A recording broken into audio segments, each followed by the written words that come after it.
past, how many? Like 6 decades now, right? From more than that, in the 1950s, when oil exploration started in Ogoni land, up until last month when the president invited Ogoni and Rivers stakeholders to the Aso Villa and opened discussions with them about the possibility of going back, for oil production in Ogoni land. I mean, we have chronicled a lot, but we are able to compress it to the point that in just 10, 15 minutes, we can tell a story of what happened in Ogoni land in the past 6 and more decades. Now, joining us in the studio to make sense of this from our Port Harcourt studio is Elder Lekia Christian. Now, Christian is a social justice crusader, peace and public safety advocate, and president, Niger Delta Coalition Against Violence. He's also chairman of the Civil Society Stakeholders Forum and convener of Unite Nigeria campaign. We also have beside him Mr. Pius Duko. Duko is a journalist, he's a social commentator and public affairs analyst. Oh, well, we also joined virtually by Comrade Akpobare Celestine, who is a human and environmental rights defender. He's also a member, Governing Council of HIREP. Now, HIREP is the Hydrocarbon Pollution and Remediation Project that was set up by the federal government, I think sometime between 2011 and 2016 to help in the cleanup of Ogoni. And he's a former chairman of the Kana local government area of Rivers State. Gentlemen, welcome to the show. Good evening, Pius Duko. Good evening, Lekia Celestine and Mr. Sorry, can I get that name again? And Comrade Akpobare Celestine and Lekia Christian. Gentlemen, thanks for coming to the show. You're welcome. Thank you. Thanks for having us. It's a pleasure being here again. Pius Duko and Lekia Christian, I think you have appeared on our show before. Good to have you on the show. Now, let's get into it. Because oil exploration and production operations in Ogoni land started from the 1950s to the early 1990s, and operations ceased sometime in 1993 following a rise in violence, threats to staff, and attacks on facilities. Now, the violence is associated with environmental degradation and pollution arising from the activities of the oil-producing companies, especially the Shell Petroleum Development Company, SPDC, the operator of the joint venture, that is JV, between NNPC and SPDC. The neglect led to a series of demands and agitation for environmental remediation, pollution control, and cleanup of the entire spill that had ravaged the aqua life for decades. Now, due to escalating violence, 4 prominent Ogoni leaders were unfortunately murdered by radical elements in Ogoni land, purported to be supporters of the movement for the survival of Ogoni people, MOSOP. That was on May 21, 1995. And subsequently, Ken Sarowu, one of Nigeria's best playwrights, and 9 other MOSOP leaders were rounded up by General Sani Abacha regime, summarily tried and hanged. One of the sad moments of Nigeria's history during the Abacha regime, with only one of them, Ledu Mite, spared the hangman's news. Now, the crisis was a fallout of disagreements between the MOSOP radicals pushing for the full implementation of Ogoni Bill of Rights and the older conservatives who preferred constructive engagement between the Ogoni people, the federal government, and the oil companies, notably Shell. Now, after the killing of the Ogoni 13, the Ogoni people declared SPDC persona non grata and sacked it from Ogoni land. Since then, oil exploration has not resumed, with calls for a total cleanup of the entire Ogoni land. Oh well, in 2011, the United Nations Environmental Programme, UNEP, launched a study in oil-rich communities, which had been polluted by oil companies, particularly by Shell Petroleum Development Company of Nigeria. And the United Nations agency needed to examine the gravity of the problem and propose solutions. Titled Environmental Assessment of Ogoni Land, UNEP detailed how its team surveyed 122 kilometers of pipeline rights-of-way and visited several oil spill sites, oil wells, and other facilities. Its team also inspected over 5,000 medical records and held 264 meetings with community members attended by no fewer than 23,000 persons in Ogoni land. Now, the study eventually found that much of the soil and water in Ogoni was contaminated, and the hydrocarbon pollution had reached the groundwater at 41 sites in excess of local standards. It was also found that surface water throughout the creeks contain hydrocarbons. Oh well, fish and aquatic life were disappearing, and wetlands highly degraded and facing disintegration. The Ogoni community is exposed to petroleum hydrocarbons in outdoor air and drinking water, sometimes at elevated concentrations, the report said. Since average life expectancy in Nigeria is less than 50 years, it is a fair assumption that most members of the current Ogoni land community have lived with chronic oil pollution throughout their lives, the report further said. Now, therefore recommended that $1 billion should be set aside initially to clean up Ogoni land. The Ogoni Trust Fund, OTF, was also established to manage the funds that will be contributed by the concerned parties. It was chaired by former Commissioner for Finance in Lagos State, Mr. Wale Edu, who is now the Minister for Finance in this present administration. Now, the $1 billion project fund was to be contributed by SPDC Joint Venture Limited, that is Shell, Total, Ajip, and the government-owned NNPC and the Nigerian government. Well, out of the $1 billion, SPDC Joint Venture, the polluters in chief, pledged $900 million. That's 90% of what will be paid over 5 years. The joint venture paid $180 million in July 2018 and another $180 million in 2019. It further remitted $212 million into the OTF in 2022, putting its total contribution at $572 million, amounting to 64% of the $900 million earlier pledged. Investigations show that the Nigerian government did not, as of 2023, pay its own $100 billion counterpart fund.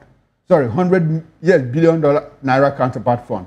Now, last month, January 21 to be precise, Nigerian President Bola Tinubu and key members of his administration met with select members of the Ogoni community from the Niger Delta to discuss the restarting of oil drilling in the region after health and environmental concerns brought the activity to a halt for more than 2 decades. Now, currently, there's an ongoing suit in England against Shell, instituted by Bile and Ogale communities, a combined population of over 50,000 people. However, more than 20 civil society organizations have signed a letter decrying the move, saying that the government handpicked invitees and ignored stakeholders, including Ogoni leaders who oppose the reopening of oil drilling. Gentlemen, we have said a lot and you have heard a lot. Now, let me start from you, Pius Duko. You heard everything I chronicled. I want you to walk us through the current situation in Ogoni land. What is the position of the Ogoni people about the federal government wanting to go back to oil exploration? Or, sorry, even before you do that, I'd like for you to help the average listener, the average viewer understand the kind of degradation that the Ogoni land has passed through in the past 60 years or more. Please. Thank you very much. Is very enormous, going by the as you have read. Sometimes it's even more than that, because I don't think that the UNEP report covers everywhere, especially where in my community, Bodo City, in 2007 and 2009, that have the higher oil, where a lot of aquatic life, farmland, the sea, the mangrove were destroyed to a very large extent. That also did not preclude the other one having been done in other communities, and where the livelihood of the people have been totally, is no longer in existence. So the history is there, and I think that it is very important to point out that while the history is there, we will not fail to make mention that the incoming IPEP, which, the first 4 years was somehow what I can call the journey of just rigmaroling, but it's after the first 4 years that IPREP begin to get its foot, and what is now coming to do is to clean up the irrigation and to look at what the UNEP report said, including setting up of livelihood programs. Sorry, Pius, I'd like you to take that again. You said the first 4 years of who? High Rep? The High Rep, yes. The first 4 years of this establishment, there was not much tangible thing on the ground, and the record is there.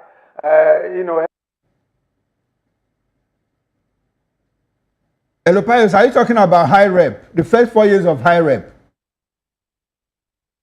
Management of high rep haven't been so in 2016. So the first years of this exercise was nothing to write home about because they were very slow, very sluggish, and they were doing nothing just to rigmarole. That's what I'm saying, and I cannot fault that. So it is in existence. It was later on that when the change of batting came, that we begin to see the issue of water, the issue of cleaning up, the issue of getting into the cleanup of the what we call the most complicated site, within the mangrove, within the area. Because several times we used to tell them, Ogoni doesn't have water. While you are doing the cleanup, why can't you bring water at the same time, simultaneously? In as much as you know that water is part of life. So, but it hasn't been done then. But now, I can rightly say there's a bit of improvement, unlike the years that I mentioned, at my own checking and my own observations, which I think the records are there. But just like you said, it's a gamut of a lot of things, because the degradation was so overwhelming, and the water, in fact, there was a time an ambassador, I think the US ambassador came for a meeting where I was, and I told him, recorded in my community, you see posters for burial ceremony, you think that they are conducting election. And I told the man it's not an election, it's a postcard of death. In fact, I wrote a poem some time ago called The Casket of Flowers. Casket of flowers. Every evening, every time, you see people dying like. And it is obvious that this might be in connection with the constant pollution that has been there since 1958 and was not resolved. So this current high prep that is going to clean up that very one as of now. So I do think that even the coloration, like our blood, to see the sample of our blood, whether he has the coloration, he has the connectivity, he has the nexus, the death that we are talking about, the overwhelming death, because I haven't been going to the waterfront, going to the sea, going to even the planting of yam, cassava, everything that hemisphere, everything within that Ogoni axis has to do with what we are eating and what we are living for. So the consumption of our bread comes from there, in as much as we know that we have to go. So we were living in debt, and that is why this debt was continuing. So, all right, Pius, I would like for you to tell us: is the process of cleanup ongoing currently as we speak? Is there any cleanup exercise that is ongoing as we speak? What I'm saying, that the first 4 years was like a mirage, but for now there are evidence where mangroves are being planted, where the critical and what we call the complex sites. Complex sites are sites that are so devastated within the waterfront, where mangroves have been destroyed, the river have been so polluted that you can see the colors of the crude on the water floating, even in the well and even in some of the water tables. And that's what I'm saying. But relatively, it is somehow better now than in 2016, where it started and the first 4 years was so devastated.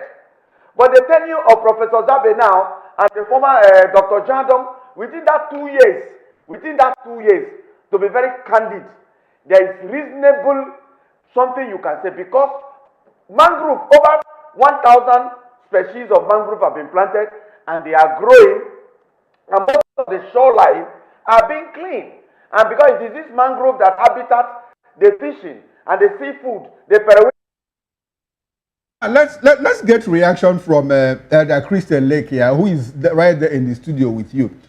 Comrade Lake here, I would like for you to now let us understand the politics of the cleanup, because what is it that OTF, that is the trust fund, what did the trust fund do right and what did they not do right?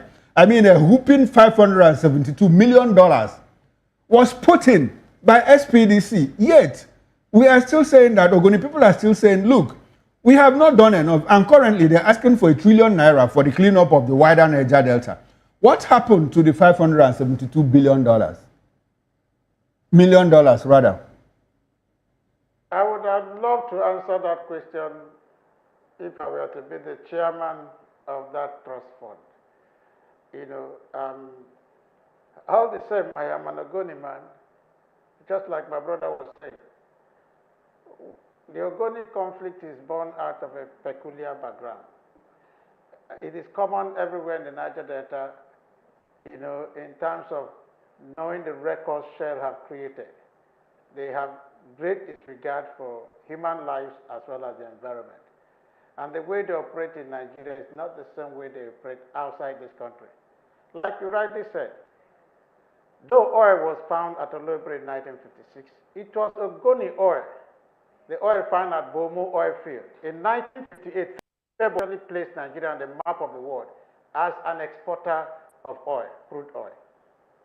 So between then and the 90s, when you see Ogonis coming together to protest against the mistreatment by Shell and their other JV partners, a whole lot had happened, you know, and the outcome was an entire massacre, an entire destruction because of the level of conspiracy between the government at the time, who failed to understand that it was part of their chief responsibility to provide security for lives as well as property, you know, to do so. But instead of them to think about the lives of the Ogonis, you know, from where they have always been harvesting the black gold, you know, they thought about pairing with Shell.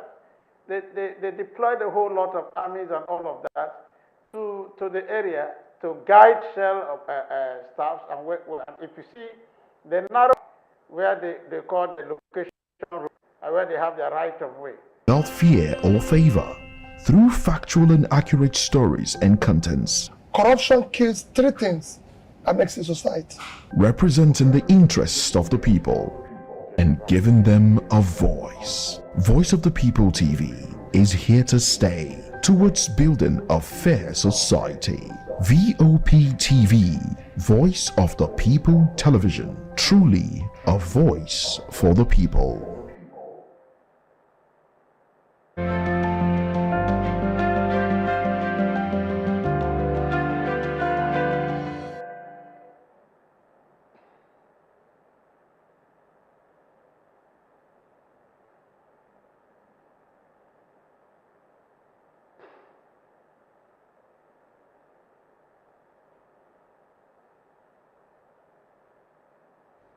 All right, there. Welcome back and thanks for staying with us. Now, let's go back to product and Lekia, who was trying to answer a question that I asked him. Elder Christian, can you hear me? Clear. Hello, Elder Christian, can you hear me? Yes. All right. Loud and clear. How are you? Should I come back with the question or do we just go on? Whatever you like. You can come back with the question because of the break in transmission. Okay, my question is this, that a lot of people have said that, look, the problem, the massacre, the killings, the inability of the government or even Ogoni people to develop their land was because of infighting, division by the Ogoni and within the Ogonis themselves, that they allowed the government to divide them between the progressives and the conservatives and all of that. And I said a certain $572 million was put in for the cleanup of Ogoni. And up until this moment, we are talking about cleanup. What actually happened? On the issue of the money you mentioned, I wish I was the chairman of the board. You to account for the money, but do you think that any effort was put up by the OTP to ensure that even as a quarter of that money, if you walk through Ogoni land, is it that you can see the visible work that was done with a quarter of that money? If we are still talking about Ogoni cleanup and it looks as if nothing has ever been done, that's what I want to know. Well, your question is simple. To the best of my knowledge, like I said before, Ogoni land is not just like any other land. We are peculiar in so many ways. We are victims. It takes somebody who has been hurt to understand what it takes to be pain. And when you talk about the government and people saying, who are those people who said that? How much of Ogoni do they know? These are part of those propagandists who fly all manner of rumors about Ogoni land. Were there no cases of conspiracy between Shell and the government? It's clear that the government of that time couldn't stomach the challenge of stopping oil exploration, which was the mainstay and still is the mainstay of our economy. You understand? And how do you expect the people to fold their arms and continue to watch a government, who continue to feast on the oil, they exploit these resources without making any reference, without thinking of the development of that area and the life of the people? You don't care about the environment, you don't care about the value of the lives of those who live in the area where your activities are ongoing. And Elder Christian, I want you to get my question. My question is that there were Ogoni people who were clearly on the side of government and Shell. Is that true?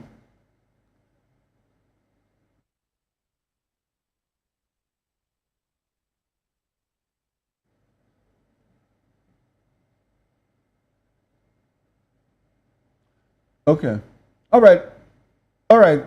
Go ahead. We understand that a certain group of Ogoni people were on the side of government and Shell, working against the Ogoni people. And that's where I want to have your reaction on that. Yes, what I think is affecting your impression of my response, of me responding this, is that maybe you've been told certain things and those things are stopped. And I'm telling you that I am an Ogoni person. I am here, I've been here, and will continue to be here until the day the Lord will call me home to join my ancestors. And having said that, Ogonis never fought against Ogonis. The government only found some vulnerable people. And among the vulnerable people, I will not tell you that the 4 or the 9 were part of them. What happened was a conspiracy between government and Shell to cause more mayhem so that they can continue to cut away with their loot. I call it loot because they were not fulfilling their own side of the obligation. The protection of lives and property is one of the chief responsibilities of any responsible government. So for the government to have ignored that responsibility, to allow Shell operate recklessly as they were doing, and our people were dying. You imagine the outcome of the report that was conducted by UNEP. It wasn't conducted by an indigenous group. That tells you how transparent the process were. And if it was done by some internal groups, people would have doubted the outcome too. So kudos to UNEP, and thank God for that report that helped the world to understand and appreciate the kind of situations we were going through. Having said that, the money you made mention of may not even be enough. They said the initial $1 billion, dollars. Whatever that has been contributed is what we call Information Act. You can access any information from any institution of government by placing the right request, but I'm not in the best of position to respond to that. I don't know exactly how much they have in their coffers, but I'm sure that at this time, you know that when HIREP was born, it was a pilot project. It wasn't a common project that had been. So the perception of the project initially was greeted with some kind of mixed feeling. But today, I can tell you that with the inception of this current project coordinator, who is at the helm of affairs at HIREP, he has been able to increase his stakeholder engagement base. And with that regular interface with the people, making them own the project, briefing them, allowing people to ask questions, this constant and regular engagement had made people to appreciate more what is going on. So we can now say, yes, there's a project going on, and I can say significant progress has been made in that direction. But like I said, government needs to be more sincere and committed to the process. Elder Lekia, let's get the reaction of Comrade Akpo Barry Celestine, who is a human rights and environmental activist. He is also a member of the Governing Council of HIREP. Good evening, Comrade Celestine, and good to have you on the show. Good evening, my brother. Good evening, Lekia and Pius over there. Okay. All right, we've talked a bit about the problems in Ogoniland, the problem of environmental degradation, the problem of pollution, so much money, devoted, like a certain $572 million, put together by the share, who is the main culprit for the cleanup of Ogoniland. And being a member of the governing council of HIREP, can you walk us through what HIREP has done, in conjunction with OTP? You know what OTP means. In trying to clean up Ogoniland so that life can come back to normal for the people whose aqua life have been destroyed for over 6 decades. Can you walk us through what HIREP has done? Well, like IPREP has core mandate to restore the environment and the livelihoods of Ogoni people. So after the launch of the project in June 2016, by November 2016, government set up the governance structure, which is the governing council and the board of trustees. Okay. By March 2017, the project coordination office was established. And they kickstarted by carrying out soil tests because, like Lekia said, this project has never happened before. This report was submitted in August 2011. The level of pollution in 2011 will never be the same in 2019 because our land is permeable. So the crude oil are percolated down to the water table. And so they have to carry out soil tests to know the present level of pollution as at the time they were to kickstart. And they have to recruit people, young Ogoni engineers, who volunteered. That time there was no salary for them. They took some of them to Switzerland, Geneva, to train them on how to do this work before they actually awarded some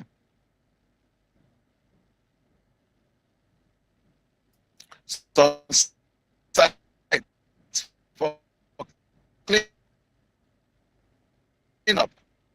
As of today, they have done the simple sites, then yes. And we are just about 7 years into the project. This water project, the hospital, the power project that IPREP is carrying out, the scholarship was not supposed to be part of IPREP job. That was why you have the managing director of NDDC on the board, on the governing council. NDDC was supposed to do all that job, but because they are not doing it, that's why IPREP had to divert money from their core mandate of remediation and restoration of livelihood to giving the people water, because bad water is killing our people, like Pius said. Comrade Akbobari, is there potable water in Ogoniland now? Yes, it's going on now. Some communities right now. Last year they awarded water contract to about 52 communities, and they are in various stages of completion now. Next week, the honorable minister will be coming to commission some water. Are people able to go back to their fish? Are people able to go back to their fishing business? Can people go to the waters and fish for now?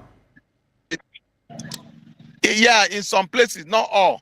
Okay. Because they are yet to complete. This cleanup will take 30 years. But right now, I was in Bomu recently, and I could pick periwinkle. These periwinkles are things you will not see in Ogoni for the past 30 years. So because of the remediation work that has gone on, I think these rich seafood delicacies are returning. Okay. You can see some fish. Before now, even an iron fish will not survive in Ogoni River. Okay. But in some part that they are clean, that is happening. Comrade Akbobari, let me come to you. I don't know, let me stay with you. I don't know if you are aware of a certain report made by Data Fight. Data Fight is an online news journal, and it says $1 billion Ogoni cleanup project, truths, half-truths, and outright lies. It claims that, this report claims that certain work purported to have been done by IREP and OTF, that the people, the indigents, said no, there are no such things like that. What's your reaction to that? Like what? You have to mention the specific job that they claim Okay. that they have done that the community say no. Okay, okay. I'll fetch it. I'll fetch it because it's a lot, and it also says that tracking the Just funds like more Lekki than has said, 50%. IPREP have been organizing stakeholder meetings recently with the coming on board of Professor Zabe. We've had stakeholder meetings where IPREP present their report, their Okay, plan, what they want to I do, have it. and what they're I doing. have it now. I have it. It says High Rep has a PR magazine known as High Rep Herald. Now, in the July 22 volume, which is edition, which is volume 1, number 4 edition, published, it says that 7 remediation projects that were either completed or nearly completed by its contractors. Now, none of the contractors handling the remediation projects were listed, but their contract sums were omitted. Now, let me get back to it. It also says, where can I find this thing? How it started? Just give me a minute. Let me fish it out. It says that a certain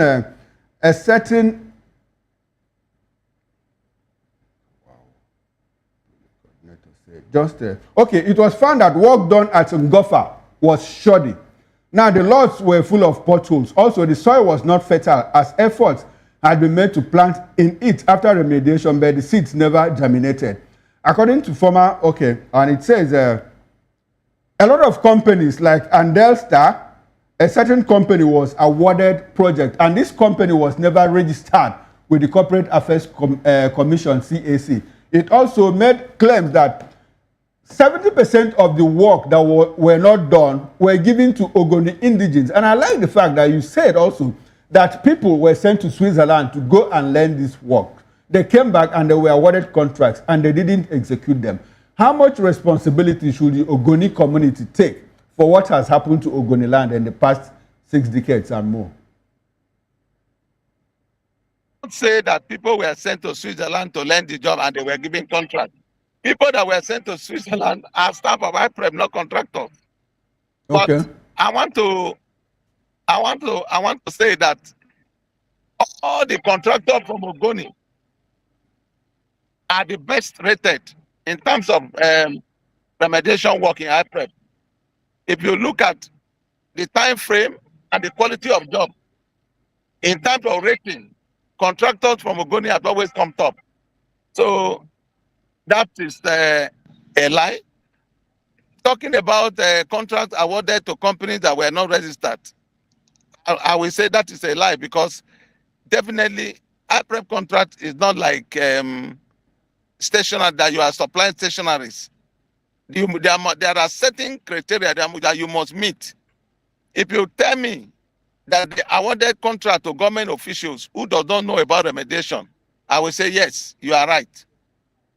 But to tell me that companies that were not registered, that cannot happen, because this contract passed through Bureau of Public Procurement, who also carry out their due diligence before Federal Executive Council. There is no contract that was not approved by Federal Executive Council. And before your contract is approved by Federal Executive Council, they also carry out their due diligence. So I think most of those things are lies. If you tell me that the project has been slow, I will say yes, because of constant changes of ministers. During the Buhari administration, Buhari did not change ministers like that. Fashola was there from beginning to the end. Amechi was there from beginning to when but coming to Ministry of Environment, they changed up to 7 ministers. Okay. After Mina Mohammed, you see Jubri Ibrahim, you see Suleiman, you see Mahmoud Abubakar, you see Sharon, you see Abdullahi. Before this, so every new minister that come, we roll back the project. They want to bring up what he thinks of doing. And those things were, in fact, some actually went as far as removing project coordinator to bring in a new one. So all those things actually took the project backward. But right now, like Christian and Pius said, the project is on track and it's on the speed lane. The Honorable Minister that is on board now is also a very serious-minded man. He's the chairman of the governing council that I'm part of. Right. So all right. Thank you very much, Comrade. I know that they are on track right now. Thank you very much, Comrade. Now, let's go back to our Port Harcourt station where we still have Pius Duko and Lekia Christian.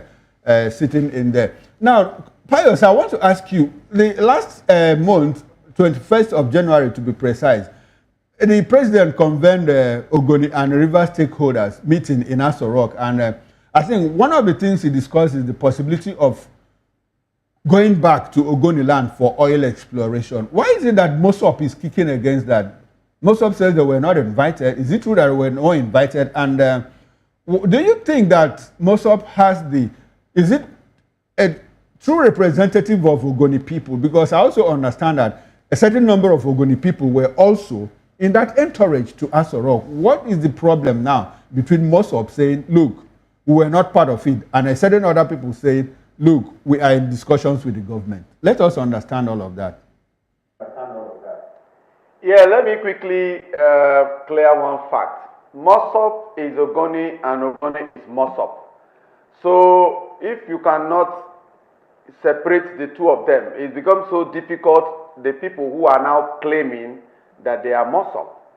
Because rightly, if you now look at the picture of the people who visited, from the invitation anyway, but let me also tell you, in case you don't know, that in the past, under this President Tinubu administration, a lot of Ogoni people have been going. A lot have been going. Different groups have been going. But the difference is that they were writing letters and the president approved and they will come to visit. But this time around, the difference is this: the president invited these people now, which is different from the one that other people were being invited. So, or they wrote a letter to be attended to.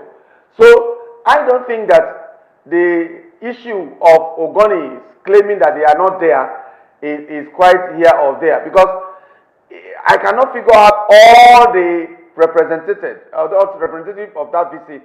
But I think Lebosi Salu Piengbara, who was the former Mosop president for 6 years, by Saledu Mite, who was the former president of Mosop for whether 19 years or thereabout, 17 years thereabout, was part of it, and other Ogoni leaders.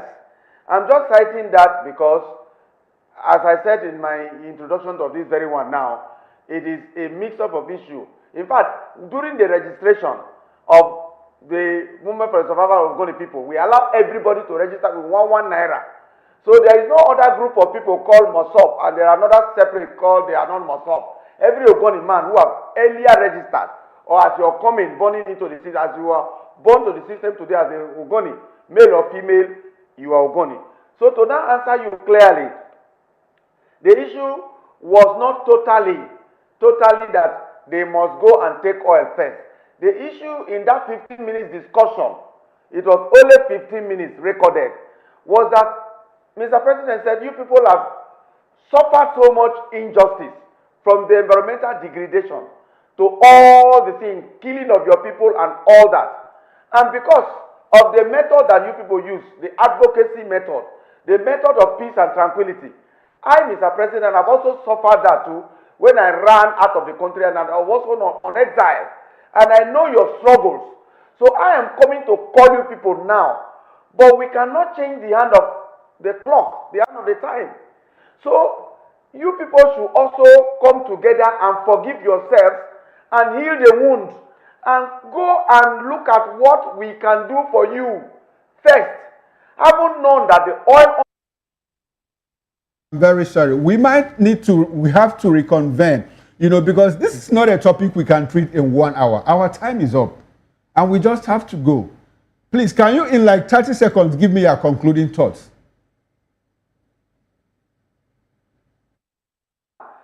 The president now said, even the oil living in the Ogoni land is not even helping the federal government, it's not helping the Ogoni people. But first of all, go home and think of what we can do for you. And then tell us, bring a list, bring a paper. But the Ogoni people said, no, we cannot carry empty hand and go back to the village without telling them there is something we achieved. And what is it? They now mentioned that the Ogoni University that has been pending there in the cupboard should now be signed. There is very much. Thank you very much, Pius. Now, Elder Christian Lake, can I have your concluding thoughts in 30 seconds, if you can? Are we expecting that exploration and production of oil will happen in Ogoni in the next few years since a university has been approved for the Ogoni people? In 30 seconds, if you can. That is an impossible answer to get, but I'll try as much as I can to speak until my time is up. The Ogoni issue is complex. There are dimensions as the day goes by, new vistas show up.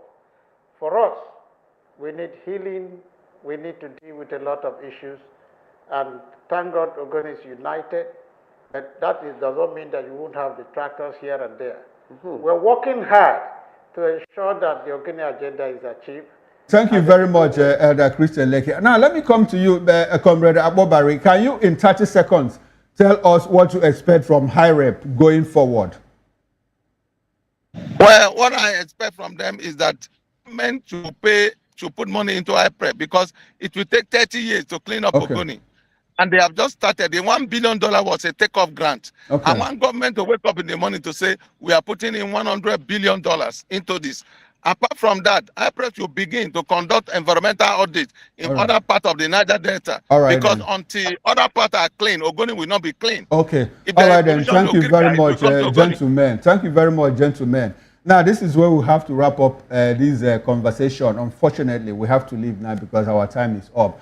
I've been speaking with Mr. Pius Duko. Pius is a journalist and a public affairs commentator. I also had Elder Christian Leke, who is also a political affairs analyst, and Comrade Akbobari Celestine, who is a governing member of the governing board of HIREP and also former local government chairman of Kana local government area. Gentlemen, thanks for coming to this show. And I wish to have you again because we have not exhausted this topic. We need to know more about what is going on in Ogoni land because Ogoni land is very, very important to Nigeria. Now, this is where we have to wrap up the show. Political Lens returns same time tomorrow, 6 p.m. Please do join us then. I am Chukwuma Okoro. Enjoy the rest of your evening and bye for now.